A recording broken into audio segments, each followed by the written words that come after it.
ओम श्री हरि। सूरदास जी की विनय पत्रिका, पद क्रमांक 121 से 130। अरे मन, तू अत्यंत निर्लज्ज और अनीति करने वाला है। जीवित दशा के तेरी अन्याय की चर्चा क्या की जाए। तू तो मरते समय भी विषयों से प्रेम करता है।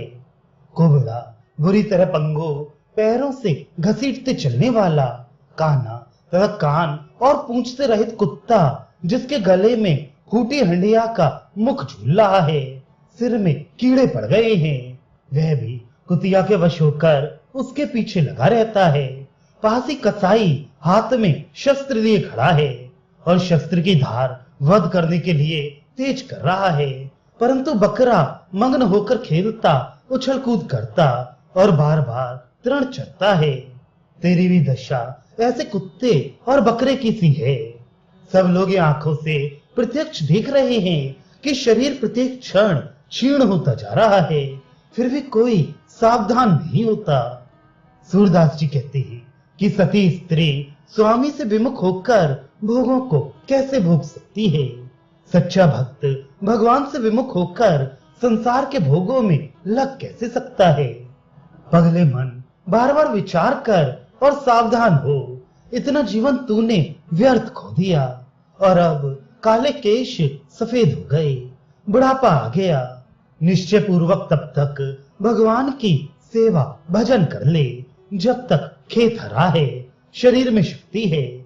सूरदास जी कहते हैं, भ्रम अज्ञान में भूल मत, विश्व के संचालक जगदीश्वर से प्रेम कर। अरे शठ, गोविंद के बिना कहीं सुख नहीं है। तेरा दुख दूर करने के लिए रिद्धि सिद्धि बार बार लौट जाती हैं, वे दुख दूर करने में समर्थ नहीं होती। शिव, ब्रह्मा, सनक आदि मुनिगण, इन सबकी पहुंच की थाह ले ली गई है। इनकी शक्ति जानी बूझी है, ये दुख दूर करने में समर्थ नहीं है। जगत पिता श्री जगदीश्वर के आश्रय को छोड़कर त्रिलोकी में कहीं सुख नहीं है। दूसरे सभी देव आदि को मैंने देखा और ढूंढा, सबके संबंध में विचार किया, किंतु सब बादल की छाया के समान बहुत थोड़े समय के लिए ही सुख देने वाले ही। सूरदास जी कहते हैं कि भगवान का भजन किए बिना दुख कभी नष्ट नहीं हो सकते। अरे मन, तुझसे करोड़ों बार कहा, किंतु समझकर विचार करके तू श्री गोविंद के श्री चरणों को नहीं पकड़ा, भगवान की शरण नहीं ली। इसी से हृदय पर पाप के शूल सहता है। भगवान की शरण लेने पर पाप हृदय पर चोट नहीं कर सकेगा। श्री हरि का स्मरण, ध्यान, कथा आदि में से एक भी भक्ति तुझ में नहीं रही। लोभी, लंपट, संसार के विषय भोगों में अनुरक्त लोगों से प्रेम करते हुए ही तेरा समय अब तक गया है। भगवत भजन रूपी अमूल्य स्वर्णमणि पारस जैसे रत्न को छोड़कर तूने विषय रूपी कांच की किरच चुभने वाली दुखदाई शूल पकड़ ली है। तू ऐसा चतुर और विचारवान है कि दूध को छोड़कर मट्ठा पीता है।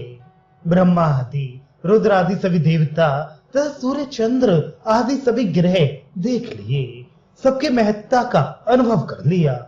सूरदास जी कहते हैं कि भगवान का भजन किए बिना तीनों लोकों में सुख नहीं है। अरे मन, माधव से प्रेम कर, तो काम, क्रोध, मद, लोभ और भक्ति के विपरीत सभी आचरण छोड़ दे। प्रेम कैसे करना चाहिए ये इस प्रकार सीख। पुष्पों के रस का उपभोग करने वाला भौरा वन मन में घूमता है, परंतु ना तो कहीं प्रसन्न होता, ना कहीं दुखी होता। सभी पुष्पों पर बैठकर उनका रस लेता है, किंतु कमल में स्वयं को बंधन में डाल देता है। कमल बंद होते समय स्वयं उसमें बंद हो जाता है। इसी प्रकार तू संसार के पदार्थों का व्यवहार राग द्वेष रहित होकर कर। सुख में हर्षित और दुख में दुखित मत हो। केवल श्री हरि के चरणों में बधा रहे, वही प्रेम कर।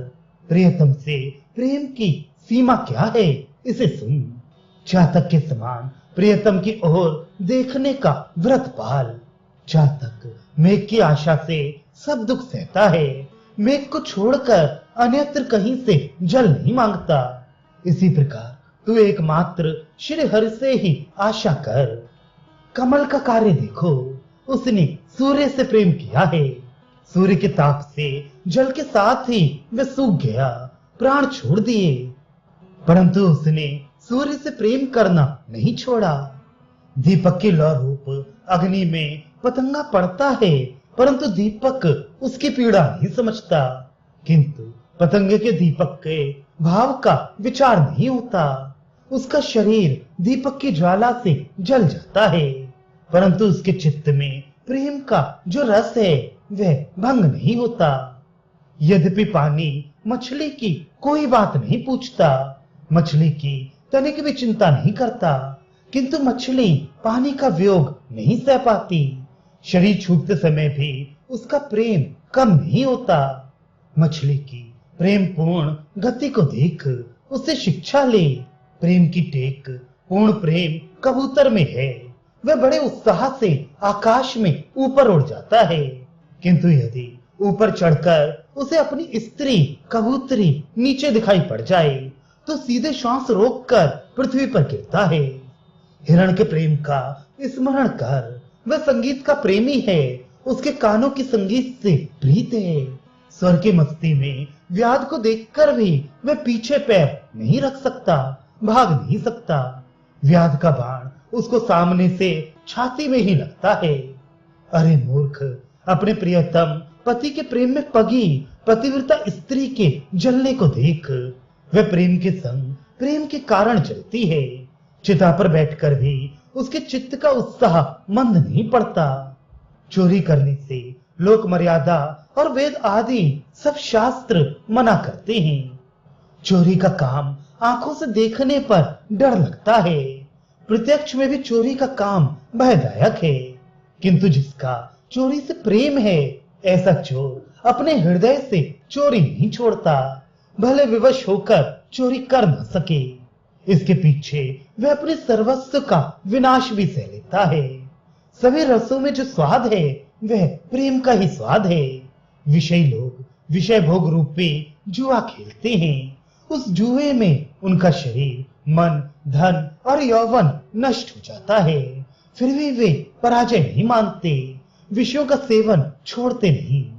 तूने मनुष्य जन्म रूपी अनमोल रत्न पाया, किंतु उसके साज को साधना, उसका उपयोग करना तूने नहीं जाना। अरे प्रतिदिन प्रेम की कथा सुनता है, फिर भी अपनी प्रेमहीनता पर लज्जा उत्पन्न नहीं होती। जो सदा अपने साथ रहने वाले हैं, जीवन के भी परम जीवन प्राण स्वरूप हैं, उन सबके स्वामी ईश्वर सकल ऐश्वर्य संपन्न भगवान श्री हरि को तूने सहज ही बुला दिया। सभी वेद, पुराण, स्मृतियां, देवता और मनुष्य जिसकी सेवा करते हैं, अरे अज्ञानी महामूर्ख उसे क्यों नहीं संभालता, उसका स्मरण क्यों नहीं करता। पक्षी, गगनचर, मृग, स्थलचर पशु, मछलियां, जलचर, पतंगे, भूमि के भीतर रहने वाले कृमि आदि जल स्थल के जितने जीव हैं, सबको सब स्थानों में मैंने खोज देखा। अधिक कहां तक कहूं, सब में प्रभु ही पूर्ण व्यापक हैं। वे ही सबके परम पावन मित्र, सच्चे हितैषी हैं। वे ही प्राणों के भी स्वामी हैं। जीवन जिनके हाथ में है वे प्रभु परम दयालु एवं कृपालु हैं। अरे मूर्ख सुन, गर्भवास के समय जब तू अत्यंत संकट में था, जहां तेरा एक भी अंग बना नहीं था, वहां भी तेरे प्राणों के उस स्वामी ने तेरा साथ नहीं छोड़ा, वहां भी तेरी रक्षा करता रहा। जैसे पान की खेती करने वाले सदा पान का पालन करते हैं, वैसे ही दिन रात गर्भ में प्रभु तेरा पोषण करते रहे और गर्भ के उस दुख से तुझे निकाल कर पीने के लिए माता का दूध दिया। जिस प्रभु ने सत्य, रज, तम रूप गुण और पंच तत्व का विधान सृष्टि रचना करके तुझे जड़ से चेतन बनाया, पैर, बाल, हाथ, नख, नाक, नेत्र, कान आदि अंग दिए, समय समय पर लाकर बहुत प्रकार के भोजन वस्त्र दिए। तेरी नवीन नवीन रुचियां पहचान कर उसके अनुसार माता पिता भाई मिलाए। जिसकी कृपा से स्वजन कुटुंबी सेवक आदि बढ़े, पुत्र स्त्री संपत्ति भवन आदि प्राप्त हुआ, उसे भूलकर अरे महामूर्ख तू विषयासक्त बन गया। तेरे मन को काम ने आकर्षित कर लिया। खाने पीने पहनने में ही युवावस्था बीत गई। जैसे दुराचारी पुरुष पर स्त्री के साथ रात्रि में रहे और सवेरा हो जाने पर उसे भय लगे, वैसे ही माया रूपी पर स्त्री में अनुरक्त होकर जीवन रूपी रात्रि तूने व्यतीत कर दी और मृत्यु का महाभयदायक सवेरा पास आ गया। जैसे जैसे सुखपूर्वक शरीर पुष्ट होता गया, वैसे ही वैसे शरीर में काम सांसारिक इच्छाएं भी बढ़ती गईं। अज्ञान रूपी धुआं बढ़ता गया, विचार रूपी दृष्टि शक्ति नष्ट हो गई। तुझे सदा साथ रहने वाला तेरा मित्र सच्चा हितैषी प्रभु दिख नहीं पड़ा। यमराज ने तेरा कुकर्म जान लिया। सारे संसार ने उसे सुना, इससे तेरा अपार अयश फैला। और मृत्यु के समय जब यमदूतों ने मारना प्रारंभ किया, तब किसी पुण्य कर्म ने बीच बचाव रक्षा नहीं की। अरे कुबुद्धि, पता नहीं कितनी बार तू इस प्रकार बुरी मृत्यु से मरा है, फिर भी अरे नीच, तू श्री हरि के प्रेम का विस्मरण करके सुख चाहता है। सूरदास जी कहते हैं, अरे शठ मूर्ख मन, यदि तेरे हृदय में लज्जा नहीं है तो 100 बार क्या कहूं। तूने एक भी प्रकार से तनिक भी श्री हरि का भजन नहीं किया। धोखे ही धोखे अज्ञान में मैं ठगा गया। विषय सुख से परका होने के कारण विचार शक्ति नहीं रही। श्री हरि भजन रूपी हीरा मैंने घर में संसार में आसक्त होकर खो दिया। जैसे हिरण मरुभूमि में सूर्य की किरणों में भ्रम से प्रतीत होते पानी को देखकर चारों ओर दौड़ता है, परंतु प्यास निवृत्त नहीं होती, वैसे ही अज्ञानवश विषयों में सुख मानकर भटकता रहा, परंतु तृप्ति नहीं हुई। अनेक जन्मों में बहुत से कर्म किए और उन कर्मों के बंधन में अपने आप ही बंध गया। जैसे तोता मीठे फल की आशा से सेमर का सेवन करे, वैसे ही सुख की आशा से सारहीन सांसारिक विषयों में रात दिन चित्त को लगाए रहा। लेकिन जब तोते ने सेमर के फल को चखा, उसमें चोंच मारी, तो प्रयत्न खाली गया, फल की रुई उड़ गई। तोते को मारे दुख के मूर्छा आ गई।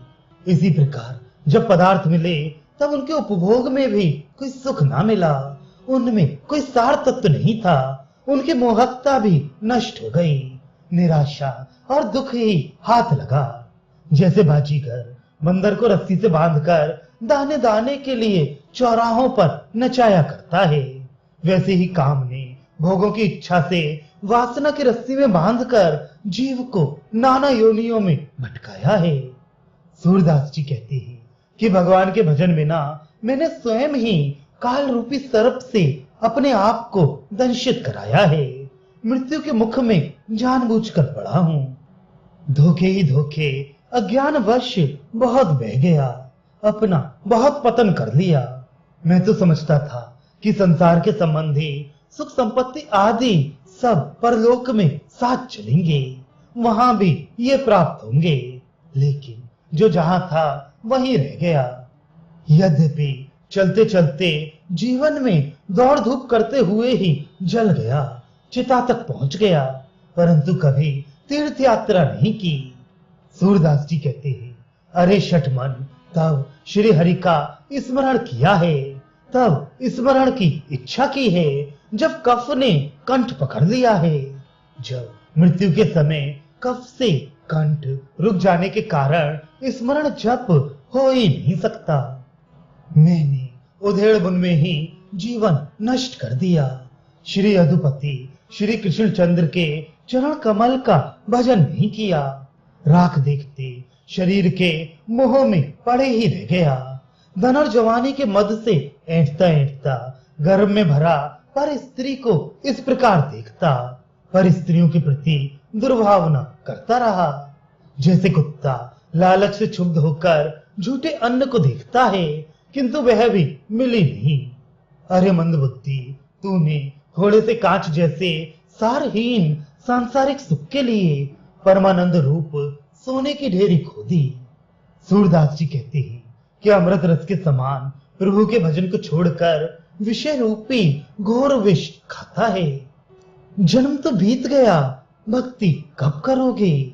बाल्यकाल खेली खेल में नष्ट कर दिया और युवावस्था में गर्व से भर गया। धन के लिए अनेक छल प्रपंच किए। अरे अधम, इतने पर भी तेरी तृप्ति नहीं हुई। नाना प्रकार के प्रयत्नों से एकत्र किए धन को ना तो कोई दरिद्र अपने साथ ले गया, न राजा ही। तू पुत्र, धन, स्त्री आदि में प्रीत करके झूठे व्यर्थी भ्रम अज्ञान में भुला रहा है। जैसे कोई स्वप्न देखता हो, वैसे ही लोभ मोह के कारण तू सावधान नहीं हुआ और माया के द्वारा ठगा गया। वृद्ध होने पर गले को कफ ने रोक लिया और सिर पीट पीट कर पश्चाताप करता है। सूरदास जी कहते हैं कि भगवान का भजन किए बिना यमराज के हाथ दिख गया, यमराज के वश में हो गया। अरे जीव, राम नाम के स्मरण बिना तूने मनुष्य जन्म व्यर्थ खो दिया। तनिक से सांसारिक सुख के लिए तूने अंत परलोक क्यों नष्ट कर दिया? साधु पुरुषों के संग और भगवान की भक्ति के बिना शरीर जीवन व्यर्थ नष्ट हो रहा है। ज्वारी के समान हाथ झाड़कर पुण्य रूपी समस्त पूंजी हार कर नष्ट करके संसार से सगे संबंधियों से अलग होकर तुझे चल देना है। परलोक में अकेले ही जाना है। स्त्री पुत्र शरीर और भवन आदि जिन्हें सुख देने वाला मानता है, इनमें तेरा वास्तविक संबंध कुछ नहीं है। अब मृत्यु का समय पास आ गया है। काम, क्रोध, लोभ, मोह और तृष्णा ने तेरे मन को मोहित कर लिया। गोविंद के गुणों को चित्त से भुलाकर भगवान के गुणों का स्मरण छोड़कर किस निंद्रा में सोया पड़ा है, किस अज्ञान में पड़ा है। सूरदास जी कहते हैं, अरे अंधे, तू भ्रम अज्ञान में भूला हुआ है। अपने चित्त में विचार कर श्री राम नाम का भजन कर ले और जगत की दूसरे सब प्रपंचों को, दूसरी सब आसक्तियों को छोड़ दे।